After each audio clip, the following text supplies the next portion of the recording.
तो हेलो दोस्तों, स्वागत है आपका एक और नए वीडियो में।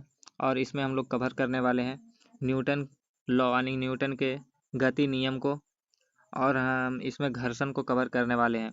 और अगर आप लोग ALP technician, JE, RPF, NTPC या फिर रेलवे का कोई भी एग्ज़ाम की तैयारी कर रहे हैं या फिर सेंट्रल कोई भी एग्ज़ाम की तैयारी कर रहे हैं जिसमें साइंस पूछा जाता है, तो आप लोग इस वीडियो के अंत तक बने रहिएगा।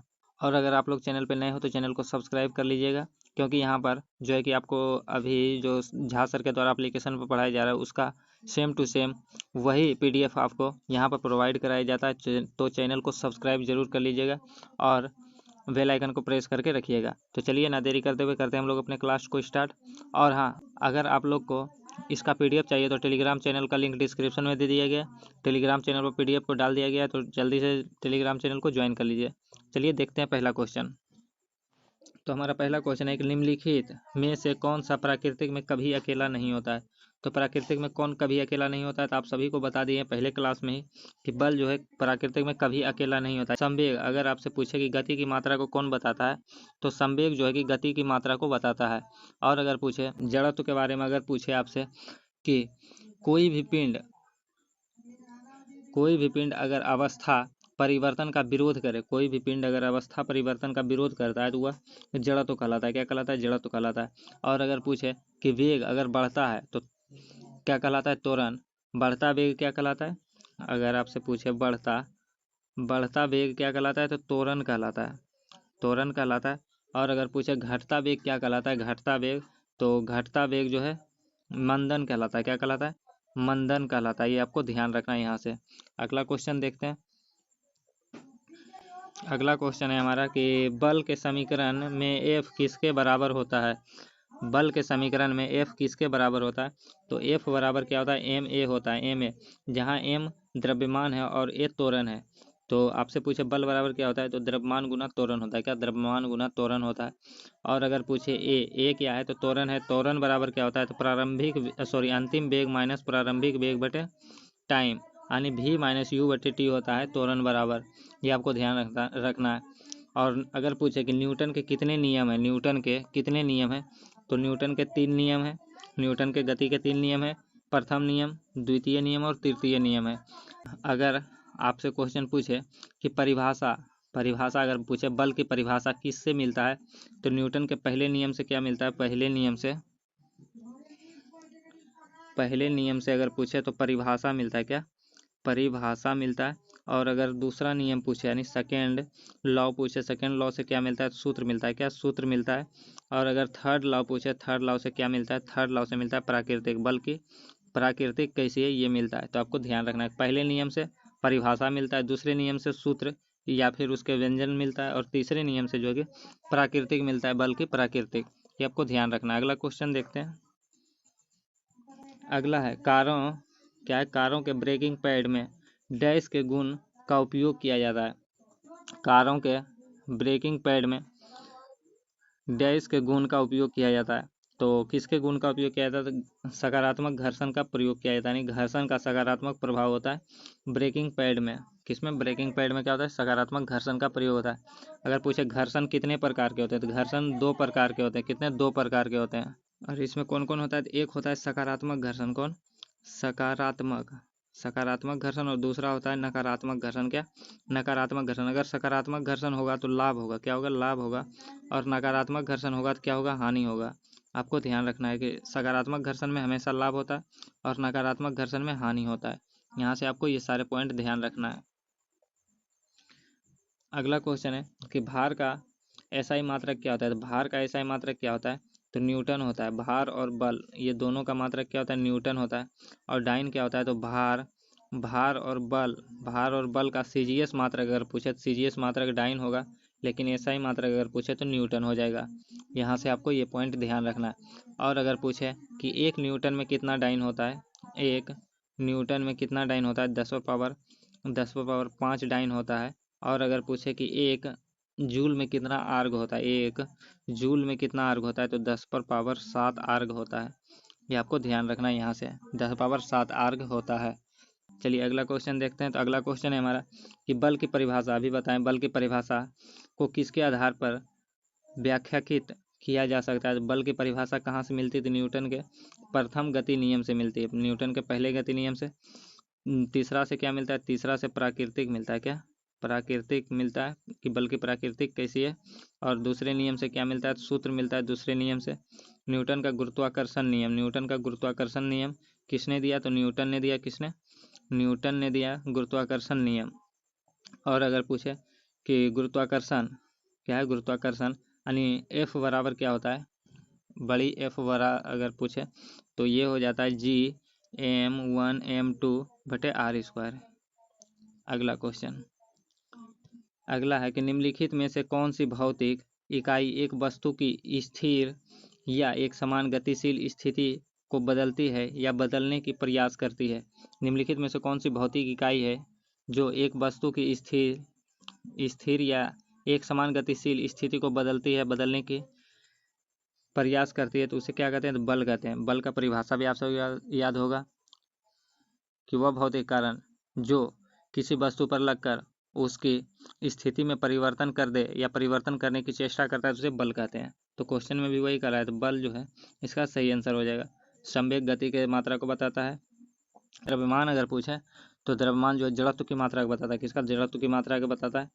अगला क्वेश्चन देखते हैं। अगला क्वेश्चन है कि सरल रेखीय पथ के अनुदिश त्वरित गति से गतिमान किसी पिंड के लिए नीचे दिए गए कथनों में से कौन सा कथन सही नहीं है? सही नहीं है ये पूछ रहा है कि सरल रेखीय पथ के अनुदिश त्वरित गति से गतिमान किसी पिंड के लिए नीचे दिए गए कथन में कौन सा सही नहीं है, ये आपको बताना है। कौन सा सही नहीं है? तो इसका जो सही आंसर हो जाएगा कौन सही नहीं है, तो ये सदैव पृथ्वी से दूर जाता है। पृथ्वी से दूर नहीं जाता है, ये इसका सही आंसर हो जाएगा। ये सही नहीं है। अगला क्वेश्चन है कि गति के तीसरे नियम के अनुसार क्रिया एवं प्रतिक्रिया क्या है? गति के तीसरे नियम के अनुसार क्रिया और प्रतिक्रिया बल किस पर लगता है? सदैव ये दो भिन्न वस्तुओं पर विपरीत दिशा में लगता है। जैसे आप दीवार को धक्का मारिएगा तो दीवार के साइड से भी धक्का लगेगा आपको, तो वही है क्रिया प्रतिक्रिया बल, जो कि न्यूटन के तीसरा गति नियम से संबंधित है। क्रिया और प्रतिक्रिया बल, ये आपको ध्यान रखना है। अगला क्वेश्चन देखते हैं। अगला क्वेश्चन है फुटबॉल के खेल में कोई गोलकीपर क्या है? गोलकीपर यानी गोल रक्षक जो होता है उसे गोलकीपर कहते हैं। गोल पर तीव्र गति से आती बॉल को पकड़ने के पश्चात अपने हाथ को पीछे की ओर खींचता है। ऐसा करके गोल रक्षक को क्या होता है? ऐसा क्यों करता है गोल रक्षक? या फिर आप देखते होंगे, आप अगर क्रिकेट खेले होंगे तो अगर आप लोग कैच को रोकते हैं या फिर गेंद को पकड़ते हैं तो हाथ को पीछे करते हैं। तो हाथ को पीछे क्यों करते हैं? इसलिए करते हैं ताकि बॉल द्वारा हाथों पर लगाए गए बल कम हो जाता है। क्या हो जाता है? कम हो जाता है, इसलिए बॉल को पीछे करते हैं। और कौन सा नियम है ये न्यूटन का? तो ये नियम दूसरा नियम है। कौन? दूसरा। और ये आवेग है, आवेग का नियम है। क्या है? आवेग का नियम है, इसलिए हम लोग हाथ को पीछे करते हैं। अगला क्वेश्चन देखते हैं। तो अगला क्वेश्चन है किसी पिंड का जड़त्व क्या है? किसी पिंड का जड़त्व किस पर निर्भर करता है? किसी पिंड का जड़त्व किस पर निर्भर करता है? तो ये करता है उसकी गति की अवस्था में परिवर्तन को प्रतिरोधित करता है। ये हो जाएगा इसका सही आंसर, ऑप्शन सी। अगला क्वेश्चन है हमारा कि यदि कोई यात्री किसी गतिमान रेलगाड़ी में एक सिक्का उछालता है जो उसके पीछे गिरता है, तो इसका अर्थ क्या है? रेलगाड़ी की गति क्या होगी? तो रेलगाड़ी की गति क्या होगी? इसमें 3 पॉइंट आपको बताते हैं, तीनों पॉइंट में आपका ये खत्म हो जाएगा। तो यदि गति त्वरित होगी, क्या होगी? यदि गति त्वरित होगी यानी गति बढ़ रही होगी, तो वस्तु जो गिरेगा यानी सिक्का जो गिरेगा, अगर सिक्का उछाले हैं तो वो कहाँ गिरेगा? तो पीछे गिरेगा। और अगर गति अवमंदित होगी, क्या? अगर अवमंदित या मंदित गति होगी यानी कि गति धीरे धीरे कम हो रही होगी गति, तो सिक्का जो गिरेगा वो आगे गिरेगा। क्या गिरेगा? आगे। और अगर गति एक समान है, क्या है? एक समान गति है, तो सिक्का कहाँ गिरेगी? हाथ में गिरेगी या आपके पास गिरेगी।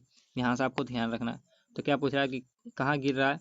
तो सिक्का उछालता है तो उसके पीछे गिरता है। तो पीछे कब गिरता है? जब गति त्वरित होती है। तो ऑप्शन ए इसका करेक्ट आंसर हो जाएगा कि गति त्वरित होती है, ऑप्शन ए।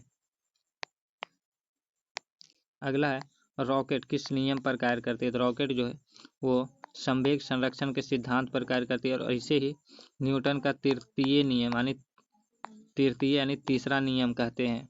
न्यूटन के तीसरा नियम को ही संवेग संरक्षण का नियम कहते हैं। और अगर पूछे कि द्रव्यमान संरक्षण का नियम किसने दिया, द्रव्यमान संरक्षण का नियम किसने दिया था, तो ये दिया था लेवासिये ने। किसने, आपको ध्यान रखना है, लेवासिये ने दिया था।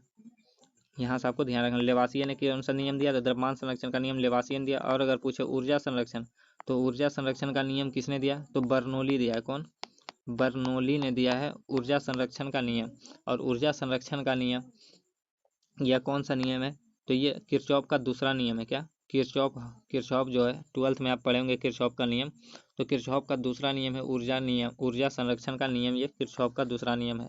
और इसे किसने दिया, तो बर्नौली ने दिया। और इसमें क्या कहा गया है, तो कहा गया है कि ऊर्जा की ना तो उत्पत्ति होती है ना ही इसे नष्ट किया जाता है, सिर्फ इसका रूपांतरण एक रूप से दूसरे रूप में होता है। तो यहाँ से आपको ये ध्यान रखना है। अगला क्वेश्चन देखते हैं। अगला क्वेश्चन है, किसी वस्तु के संवेग में परिवर्तन की दर बल की दिशा में लगाए गए असंतुलित बल के समानुपाती होती है। इस नियम को किस रूप में जाना जाता है। क्वेश्चन बोल रहा है कि किसी वस्तु के संवेग में परिवर्तन की दर बल की दिशा में लगाए गए असंतुलित बल के समानुपाती होता है। इस नियम को किस रूप में जाना जाता है। इस नियम को किस रूप में जाना जाता है, ये आपको बताना है। तो इसे जाना जाता है न्यूटन के द्वितीय नियम के रूप में। किसे, न्यूटन के द्वितीय नियम के रूप में इसे जाना जाता है। ऑप्शन ए इसका करेक्ट आंसर हो जाएगा, क्योंकि दूसरा नियम कहता है कि एफ जो होता है बल समानुपाती किसका होता है, तो बल जो समानुपाती होता है वो संवेग में परिवर्तन की दर होता है। क्या होता है, समानुपाती जो होता है संवेग परिवर्तन की दर अपॉन टाइम होता है। यानी संवेग परिवर्तन की दर क्या होता है, बल के समानुपाती होता है। तो ऑप्शन बी इसका करेक्ट आंसर हो जाएगा। अगला है, स्प्रिंग वायलेस एक उपकरण है जिसका उपयोग आमतौर पर किसी वस्तु पर कार्य करने वाले डैश को मापने के लिए किया जाता है। स्प्रिंग बैलेंस एक उपकरण है और जिसका उपयोग आमतौर पर किसी वस्तु पर कार्य करने वाले डैश को मापने के लिए किया जाता है। तो किसको मापने के लिए किया जाता है, तो बल को मापने के लिए किया जाता है। किसका उपयोग, स्प्रिंग बैलेंस का। स्प्रिंग बैलेंस का उपयोग किया जाता है बल को मापने के लिए। आपको ध्यान रखना है किसको, बल को मापने के लिए। अगला क्वेश्चन है कि निम्नलिखित कथनों में दिए गए विकल्प में से किस नियम पर लागू होता है। क्या है, निम्नलिखित कथनों पर दिए गए विकल्प में से किस नियम पर लागू होता है, तो बोल रहा है कि किसी भी ग्रह को सूर्य से मिलाने वाली रेखा के समान अंतराल में समान क्षेत्र तय करती है। तो यह कौन सा नियम है, यही पूछ रहा है क्वेश्चन कि किसी भी ग्रह को सूर्य से मिलाने वाली रेखा समय के समान अंतराल में समान क्षेत्र तय करती है। तो कौन सा नियम है, तो ये क्षेत्रफल का नियम कहलाता है। क्या, क्षेत्रफल का नियम कहलाता है। ऑप्शन बी इसका करेक्ट आंसर हो जाएगा, क्षेत्रफल का नियम। अगला क्वेश्चन, जब एक साइकिल में ब्रेक लगाया जाता है, क्या, जब एक साइकिल में ब्रेक लगाया जाता है तो ब्रेक पैड पहिए को स्पर्श करता है। अब इसमें कौन सा पहिया की गति को रोकेगा। जब साइकिल में ब्रेक लगाया जाता है तो ब्रेक पैड पहिया को स्पर्श करता है। अब इसमें कौन सा पहिया गति को रोकेगा, तो कौन सा पहिया जो है वो गति को रोकेगा, तो ये पैड और रिम के बीच का घर्षण जो है ये रोकेगा। कौन, ऑप्शन सी इसका करेक्ट आंसर हो जाएगा। अगला क्वेश्चन देखते हैं।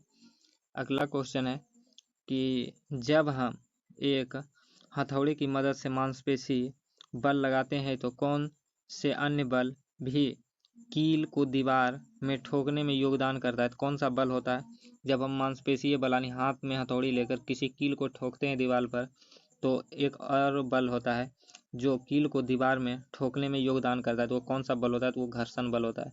अगर घर्षण बल नहीं रहेगा तो कील सीधा अंदर चला जाएगा दीवार में पूरा का पूरा। तो घर्षण बल आपको सपोर्ट करता है।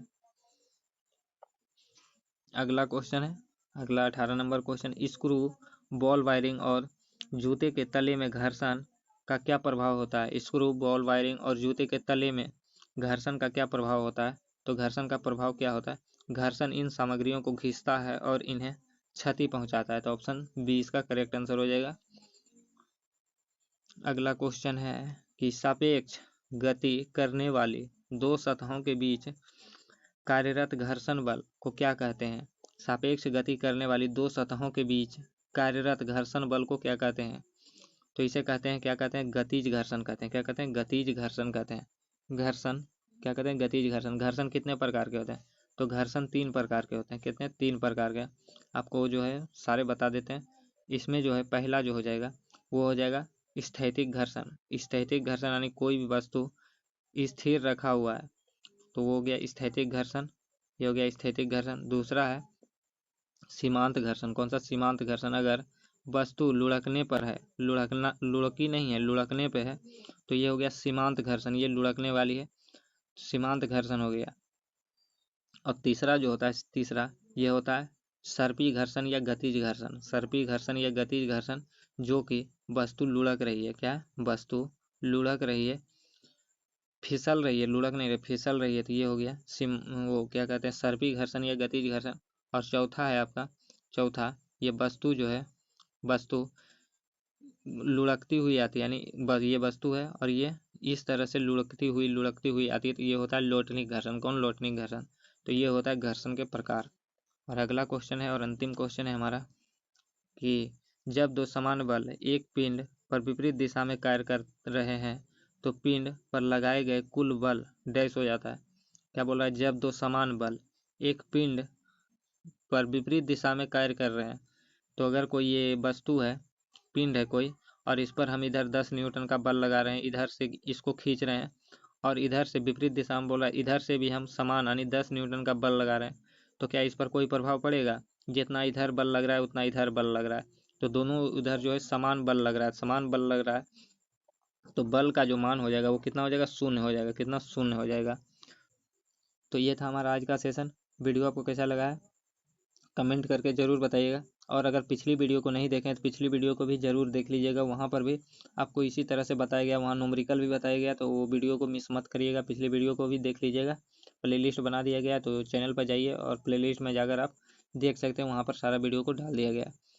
तो वीडियो आपको एग्ज़ाम रिलेटिव लगा होगा तो आप भी चैनल को सब्सक्राइब जरूर कर लीजिएगा, साथ ही साथ अपने दोस्तों में भी वीडियो को शेयर कर लीजिएगा। तो चलिए मिलते हैं फिर किसी नेक्स्ट टॉपिक के साथ, तब तक के लिए जय हिंद, वंदे मातरम। और टेलीग्राम चैनल को जरूर ज्वाइन कर लीजिएगा, वहाँ पर आपको इसका PDF और अन्य स्टडी मटेरियल भी डाला जाता है, तो टेलीग्राम चैनल को ज्वाइन जरूर कर लीजिएगा।